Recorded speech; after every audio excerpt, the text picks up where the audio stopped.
Olá, tudo bem com vocês?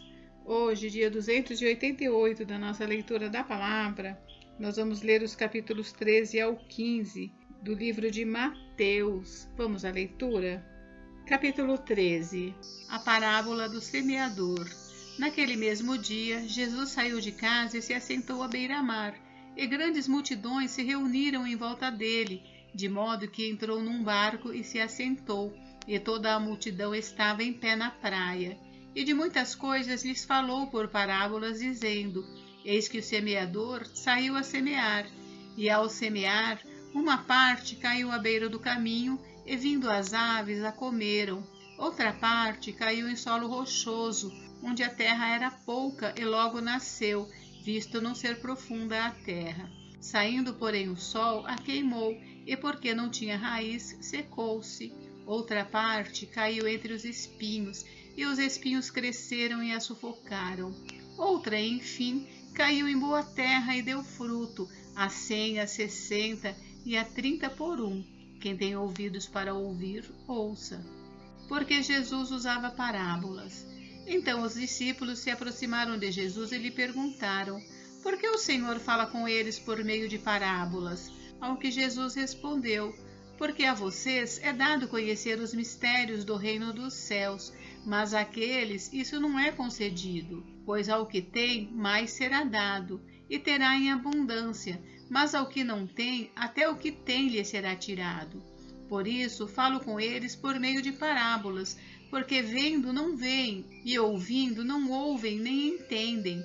Assim, neles se cumpre a profecia de Isaías: ouvindo vocês ouvirão, e de modo nenhum entenderão. Vendo vocês verão, e de modo nenhum perceberão. Porque o coração deste povo está endurecido, ouviram com os ouvidos tapados e fecharam os olhos, para não acontecer que vejam com os olhos, ouçam com os ouvidos, entendam com o coração, se convertam e sejam por mim curados. Bem-aventurados, porém, são os olhos de vocês, porque veem, e bem-aventurados são os ouvidos de vocês, porque ouvem. Pois em verdade lhes digo que muitos profetas e justos desejaram ver o que vocês estão vendo, mas não viram, e quiseram ouvir o que vocês estão ouvindo, mas não ouviram. A explicação da parábola. Ouçam, portanto, o que significa a parábola do semeador. A todos os que ouvem a palavra do reino e não a compreendem, vem o maligno e arrebata o que lhes foi semeado no coração. Este é o que foi semeado à beira do caminho. O que foi semeado em solo rochoso, esse é o que ouve a palavra e logo a recebe com alegria, mas ele não tem raiz em si mesmo, sendo de pouca duração. Quando chega a angústia ou a perseguição por causa da palavra, logo se escandaliza. O que foi semeado entre os espinhos é o que ouve a palavra, porém as preocupações deste mundo e a fascinação das riquezas sufocam a palavra e ela fica infrutífera. Mas o que foi semeado em boa terra é o que ouve a palavra e a compreende. Este frutifica e produz a 100, a 60 e a 30 por um. A parábola do joio. Jesus lhes propôs outra parábola, dizendo: O reino dos céus é semelhante a um homem que semeou boa semente no seu campo. Mas enquanto todos estavam dormindo, veio o inimigo dele, semeou o joio no meio do trigo e foi embora. E quando as plantas cresceram e produziram fruto, apareceu também o joio. Então os servos do dono da casa chegaram e disseram: Patrão, o senhor não semeou boa semente no seu campo? De onde então vem o joio? Ele, porém, lhes respondeu: Um inimigo fez isso. Mas os servos lhe perguntaram: O senhor quer que a gente vá e arranque o joio? O dono da casa respondeu: Não, porque ao separar o joio, vocês poderão arrancar também com ele o trigo. Deixem que cresçam juntos até a colheita, e no tempo da colheita direi aos ceifeiros: Ajuntem primeiro o joio e amarrem-no em feixes para ser queimado, mas recolham o trigo no meu celeiro. A parábola do grão de mostarda. Jesus lhes propôs outra parábola, dizendo: O reino dos céus é semelhante a um grão de mostarda que um homem pegou e plantou no seu campo. Este grão é, na verdade, a menor de todas as sementes, mas quando cresce é maior do que as hortaliças e chega a ser uma árvore, de modo que as aves do céu vêm se aninhar nos seus ramos. A parábola do fermento. Jesus lhes contou ainda outra parábola. O reino dos céus é semelhante ao fermento que uma mulher pegou e misturou em 3 medidas de farinha até ficar tudo levedado. O uso das parábolas. Jesus disse todas essas coisas às multidões por parábolas, e sem parábolas nada lhes dizia. Isso aconteceu para se cumprir o que foi dito por meio do profeta: abrirei a minha boca em parábolas, publicarei coisas ocultas desde a criação do mundo. A explicação da parábola do joio. Então, despedindo as multidões, Jesus foi para casa, e aproximando-se dele os seus discípulos disseram: explique-nos a parábola do joio do campo. E Jesus respondeu: o que semeia a boa semente é o Filho do Homem, o campo é o mundo, a boa semente são os filhos do reino, o joio são os filhos do maligno. O inimigo que o semeou é o diabo. A colheita é o fim dos tempos e os ceifeiros são os anjos.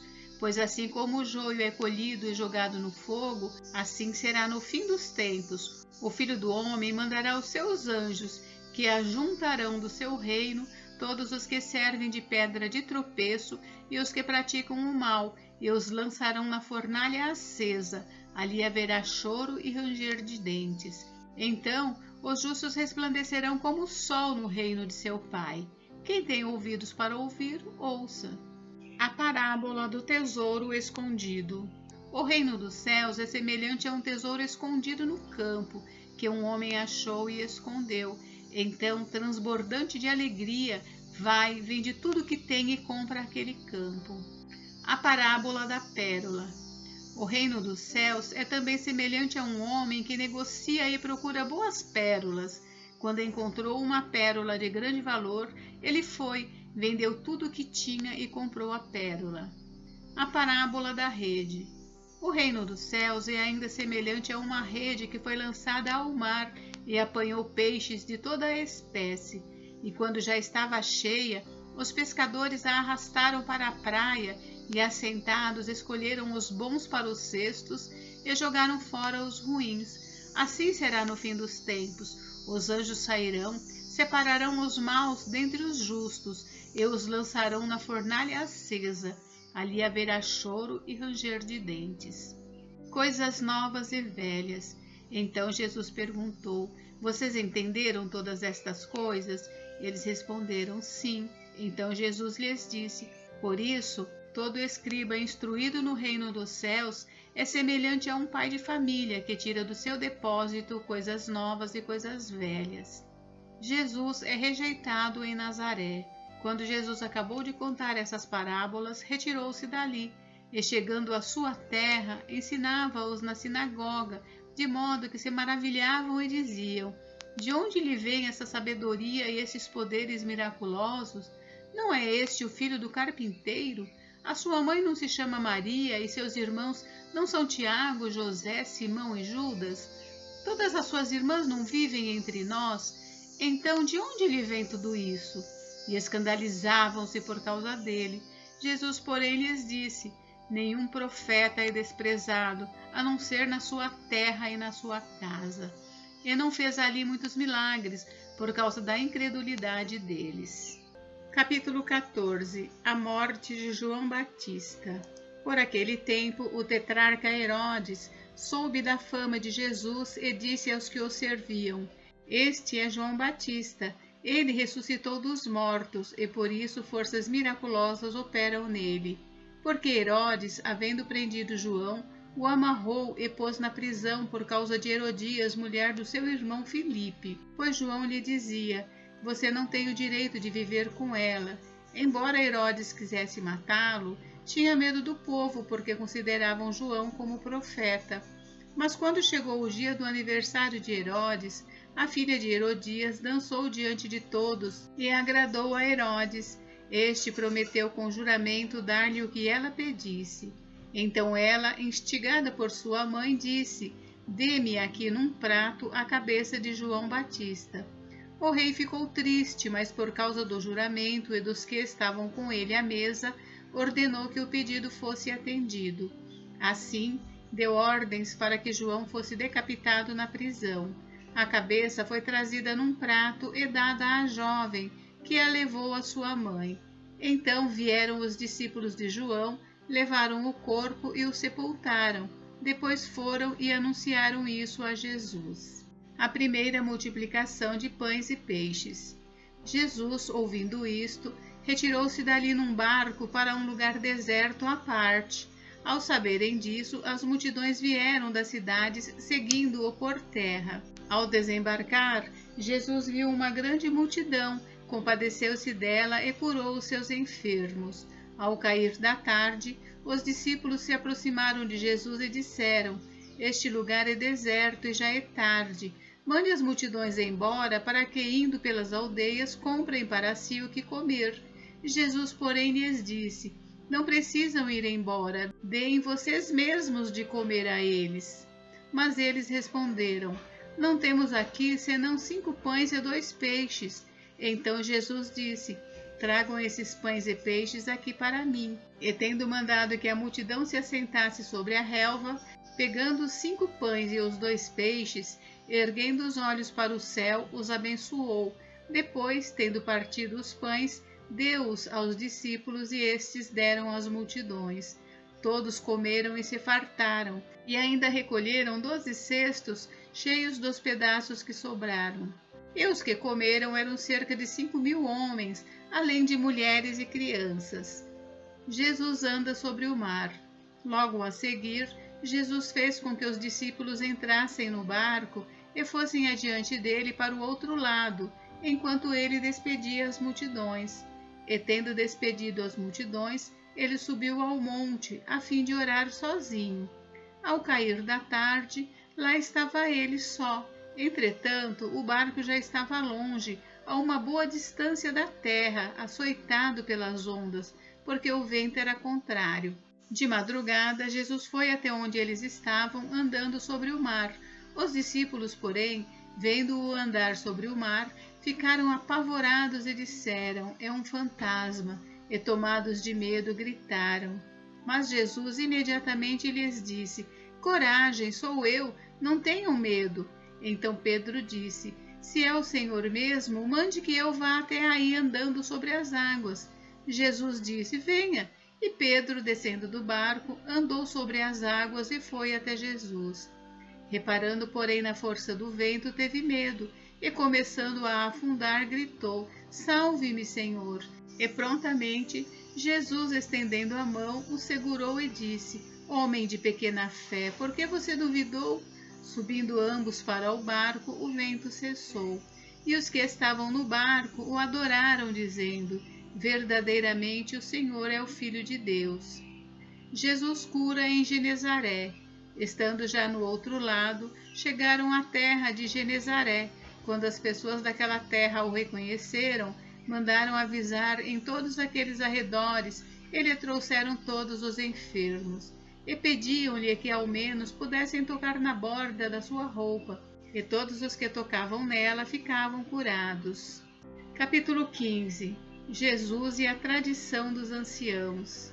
Então, alguns fariseus e escribas vieram de Jerusalém até Jesus e perguntaram: Por que os seus discípulos transgridem a tradição dos anciãos, pois não lavam as mãos quando comem? Jesus, porém, lhes respondeu: Por que também vocês transgridem o mandamento de Deus por causa da tradição de vocês? Porque Deus disse: Honre o seu pai e a sua mãe, e quem maldisser o seu pai ou a sua mãe seja punido de morte. Vocês, porém, dizem que se alguém disser ao seu pai ou à sua mãe: A ajuda que você poderia receber de mim é oferta ao Senhor, esse não precisará mais honrar aos seus pais. E assim vocês invalidam a palavra de Deus por causa da tradição de vocês. Hipócritas, bem profetizou Isaías a respeito de vocês, dizendo: Esse povo me honra com os lábios, mas o seu coração está longe de mim. Em vão me adoram, ensinando doutrinas que são preceitos humanos. E convocando a multidão, Jesus disse: Escutem e entendam. O que contamina a pessoa não é o que entra pela boca, mas o que sai da boca. Isto sim contamina a pessoa. Então, aproximando-se dele, os discípulos disseram: Sabia que os fariseus, ouvindo o que o Senhor disse, ficaram escandalizados? Mas ele respondeu: Toda planta que meu Pai Celeste não plantou será arrancada. Esqueçam os fariseus. São cegos, guias de cegos. Ora, se um cego guiar outro cego, ambos cairão num buraco. Então Pedro disse a Jesus: Explique-nos esta parábola. Jesus, porém, disse: Também vocês ainda não entenderam? Não compreendem que tudo que entra pela boca desce para o estômago e depois é eliminado? Mas o que sai da boca vem do coração, e é isso que contamina a pessoa. Porque do coração procedem os maus pensamentos, homicídios, adultérios, imoralidade sexual, furtos, falsos testemunhos, blasfêmias. São estas as coisas que contaminam a pessoa, mas o comer sem lavar as mãos não a contamina. A mulher cananeia. Saindo dali, Jesus foi para a região de Tiro e Sidom, e eis que uma mulher cananeia, que tinha vindo daqueles lados, clamava: Senhor, filho de Davi, tenha compaixão de mim. Minha filha está horrivelmente endemoniada. Jesus, porém, não lhe respondeu palavra. Então seus discípulos, aproximando-se, disseram: Mande-a embora, pois vem gritando atrás de nós. Mas Jesus respondeu: Não fui enviado senão às ovelhas perdidas da casa de Israel. Ela, porém, veio e o adorou, dizendo: Senhor, me ajude. Jesus respondeu: Não é correto pegar o pão dos filhos e jogá-lo aos cachorrinhos. A mulher disse: É verdade, Senhor, pois os cachorrinhos comem das migalhas que caem da mesa dos seus donos. Então Jesus exclamou: Mulher, que grande fé você tem! Que seja feito como você quer. E desde aquele momento a filha dela ficou curada. Jesus cura muitos enfermos. Saindo dali, Jesus foi para junto do mar da Galileia, e subindo ao monte, assentou-se ali. E vieram a ele muitas multidões, trazendo consigo coxos, cegos, aleijados, mudos e muitos outros, e os deixaram junto aos pés de Jesus, e ele os curou. O povo ficou maravilhado ao ver que os mudos falavam, os aleijados recuperavam a saúde, os coxos andavam e os cegos viam, e glorificavam o Deus de Israel. A segunda multiplicação de pães e peixes. Então Jesus chamou os seus discípulos e disse: Tenho compaixão dessa gente, porque já faz 3 dias que eles estão comigo e não tenho o que comer. Eu não quero mandá-los para casa em jejum, para que não desfaleçam pelo caminho. Mas os discípulos lhe disseram: Onde haverá nesse deserto pão suficiente para saciar tão grande multidão? Jesus perguntou: Quantos pães vocês têm? Eles responderam: 7 pães e alguns peixinhos. Então, tendo mandado o povo assentar-se no chão, pegou os 7 pães e os peixes, e tendo dado graças, os partiu e deu aos discípulos, e estes distribuíram ao povo. Todos comeram e se fartaram, e o dos pedaços que sobraram recolheram 7 cestos cheios. Ora, os que comeram eram 4.000 homens, além de mulheres e crianças. E tendo despedido as multidões, Jesus entrou no barco e foi para o território de Magadã. Gente, encerramos por hoje, mas amanhã tem mais. Fiquem com Deus, Deus abençoe vocês. Até amanhã.